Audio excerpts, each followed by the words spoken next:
नमस्कार, सूत्रकार समाचार में आप सभी लोगों का स्वागत करता हूं। मैं अंकित कुमार सिन्हा। लोकसभा चुनाव से पहले उच्च सदन यानी राज्यसभा के लगभग 15 सीटों के लिए आज मतदान हो रहा है और 15 सीटें किस किस राज्य में हैं? एक है उत्तर प्रदेश, दूसरा है हिमाचल प्रदेश और तीसरा कर्नाटका है। हिमाचल प्रदेश और कर्नाटका में तो कांग्रेस की सरकार है, लेकिन सबसे बड़ा जो अभी प्रदेश है राजनीतिक लिहाज से कहा जा सकता है, सीटों के लिहाज से कहा जा सकता है, जनसंख्या के लिहाज से कहा जा सकता है, उत्तर प्रदेश। जी हाँ, उत्तर प्रदेश की 10 राज्यसभा सीटों के लिए मतदान हो रहा है, जिसमें 7 सीट आराम से बीजेपी के खाते में जा रही थी, तो वहीं 3 सीट सपा के खाते में आराम से जा रही थी। लेकिन मामला तब और ज्यादा रोचक बन गया जब बीजेपी ने 8वां उम्मीदवार खड़ा कर दिया। 8वां उम्मीदवार के खड़ा होने से जो पूरा चुनाव था पूरी तरह से एक घूम गया। अगर 8वां उम्मीदवार खड़ा नहीं होता तो ये मतदान की जो प्रक्रिया है इतनी ज़्यादा दिलचस्प नहीं होती। 8वें कैंडिडेट के खड़े होने से प्रक्रिया और ज़्यादा दिलचस्प हो गई है। और इसमें सबसे बड़ा बात है कि सभी पार्टी जो है अपनी अपनी तरफ से विधायकों की फील्डिंग करने में जुट गई। इसमें निर्दलीयों का भाव जो था और ज़्यादा बढ़ गया। सभी अपनी तरफ से फील्डिंग लगाते हुए निर्दलीयों को साधने लगे और इसमें कहीं ना कहीं बीजेपी के लिए एक राहत भरी खबर तब आई जब कुंडा से विधायक रघुराज प्रताप सिंह यानी कि राजा भैया ने अपने विधायकों का समर्थन बीजेपी की तरफ देने की पुष्टि कर दी। इसके बाद से कयास लग रहे थे कि कहीं बीजेपी जो सपा की सीट है 8वीं वो कहीं बीजेपी ना जीत जाए। और इसी क्रम में आज मतदान हुआ। मतदान से शुरू से ही बहुत ही रोचक खबरें आने लगी जब कहा जाने लगा कि लगभग 7 से 9 के करीब विधायक जो है सपा के यानी समाजवादी पार्टी के वो बीजेपी की ओर जा रहे हैं। इसी स्थिति को देखते हुए समाजवादी पार्टी पहले से ही समझ रही थी कि यह स्थिति आ सकती है और इसके लिए लगातार बैटिंग भी की जा रही थी सपा द्वारा। लेकिन आज सबसे बड़ा झटका तभी लगा जब मुख्य सचेतक यानी कि जो सपा के चीफ व्हिप थे, जिनको विधायकों को संभालने की जिम्मेदारी थी, मनोज पांडे, वो खुद ही इस्तीफा देकर बीजेपी में चले गए। अब इसे विडंबना ही कही जा सकती है। और अगर वो चले गए तो लगभग उनके साथ 7 से 9 के करीब विधायक भी बीजेपी की तरफ वोट करते हुए दिख रहे हैं। और अगर वोटों के गणित को देखा जाए तो लगभग 8 विधायकों की कमी बीजेपी को है। और अगर रघुराज प्रताप सिंह के 2 विधायक और ऐसा भी कयास लग रहा है कि बीएसपी के जो इकलौते विधायक हैं वो भी बीजेपी की तरफ जा सकते हैं, ऐसे कयास लग रहे हैं। हालांकि इसकी पुष्टि अभी तक नहीं हो पाई है कि वो वोट देंगे कि नहीं, लेकिन अगर कयास लगते हैं तो हो सकता है कि बीजेपी जो 8वीं सीट है जो उनकी नहीं थी वो सीट जीत जाए। अब इस पूरे मामले पर अखिलेश यादव गरमाए हुए नजर आए, तमतमाए हुए नजर आए। अखिलेश यादव ने जिन विधायकों ने साथ छोड़ा था उनको सीधे सीधे कह दिया कि मैंने मनोज पांडे को सोचा था कि वो हिम्मतवर है, ताकतवर है, इसीलिए उनको महत्वपूर्ण पद दिया गया था, लेकिन वो अब लग रहा है कि हिम्मतवर नहीं है। और दबाव तो हर एक पे बनाया जाता है। ये बात कौन नहीं जानता है कि भारतीय जनता पार्टी जीतने के लिए कोई भी हथकंडा अपनाएगी। जिस भारतीय जनता पार्टी ने चंडीगढ़ में बेईमानी की हो, बैलेट से जब वोट पड़ा, जीतने के लिए उन बैलेटों को किस तरीके से बिगाड़ा गया, किस तरीके से वोट खराब किया गया, और अधिकारी के माध्यम से उस समय अगर सीसीटीवी ना होता और बैलेट से वोट ना पड़ा होता तो शायद भारतीय जनता पार्टी को इस तरह से बदनाम होते हुए नहीं कोई देख पाता।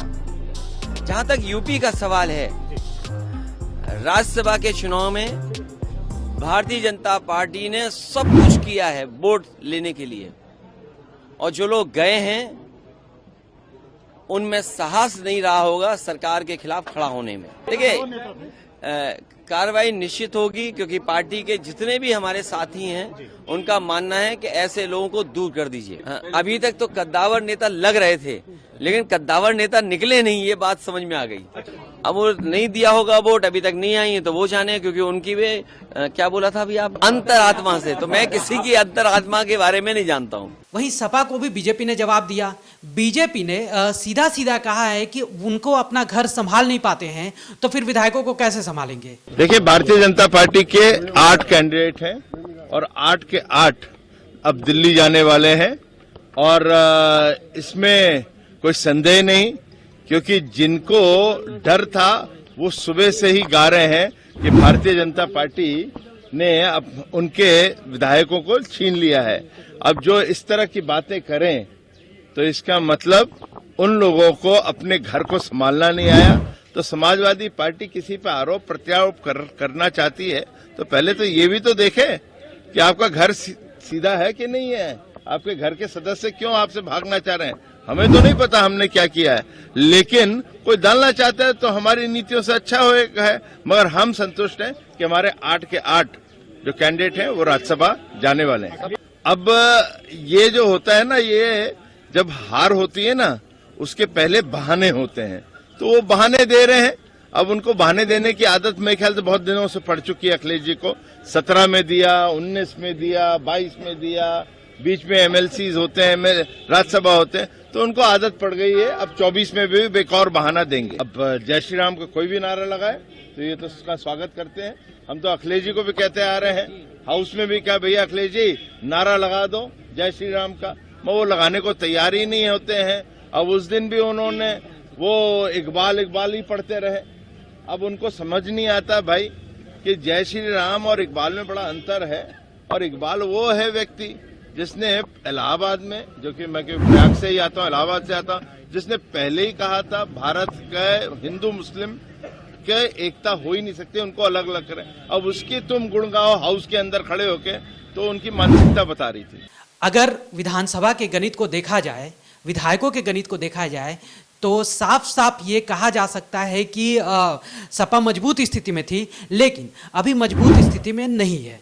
उत्तर प्रदेश विधानसभा में 403 सदस्य हैं। वर्तमान में 4 सीटें खाली होने से कुल 399 विधायक मतदान में हिस्सा ले सकते हैं। एक उम्मीदवार को जिताने के लिए 37 प्राथमिक वोटों की जरूरत होती है। सपा के पास 108 विधायक हैं। पार्टी 2 उम्मीदवारों को जिताने की स्थिति में है, जबकि तीसरे उम्मीदवार को जिताने के लिए 3 प्रथम वरीयता के वोटों की जरूरत है। कांग्रेस के 2 विधायक भी समर्थन कर सकते हैं, हालांकि पल्लवी पटेल जैसे विधायक की बगावत कर सकते हैं। वहीं भाजपा और उसके सहयोगियों के पास 7 सदस्यों को जिताने के लिए पर्याप्त संख्या बल है। राजा भैया की पार्टी जनसत्ता दल ने भाजपा उम्मीदवार को वोट करने का ऐलान किया। इसे मिलाकर 8वें उम्मीदवार के लिए भाजपा और सहयोगियों के पास प्रथम वरीयता के कुल 29 वोट ही है। ऐसे में 8 उम्मीदवारों को जिताने के लिए प्रथम वरीयता के 8 वोट कम है। वहीं आज अगर सपा के 8 से 9 विधायक अगर बीजेपी का समर्थन करते हैं तो बीजेपी निकल सकती है। दूसरी तरफ भीतरघात की जो तस्वीरें हैं वो केवल उत्तर प्रदेश में भी सामने नहीं आई है, बल्कि हिमाचल प्रदेश में जो कांग्रेस का राज्य है वहां पर भी देखने को मिली है। कहा जा रहा है कि लगभग 9 के करीब जो विधायक है, कांग्रेस के विधायक है, वो बीजेपी की तरफ मतदान किए हुए हैं। हालांकि ऐसा सूत्र बता रहे हैं। और जो कांग्रेस की एक महत्वपूर्ण नेता है, पूर्व सीएम वीरभद्र सिंह की जो पत्नी है, उन्होंने सीधा सीधा कहा है कि कई विधायक जो है, जो वहां के मुख्यमंत्री है, कांग्रेस के मुख्यमंत्री है सुखविंदर सिंह सुक्खू, उनसे भी नाराज बताए जा रहे हैं। बहरहाल ये राजनीति किस करवट लेती है, कौन सा जो राज्यसभा का उम्मीदवार है जीतता है, ये देखने वाली बात रहेगी। फिलहाल के लिए इतना ही। बाकी की खबरों के लिए जुड़े रहिए सूत्रकार समाचार के साथ। हमारा यह वीडियो अच्छा लगा तो इसे लाइक करें, शेयर करें और हाँ, सब्सक्राइब करना ना भूलें।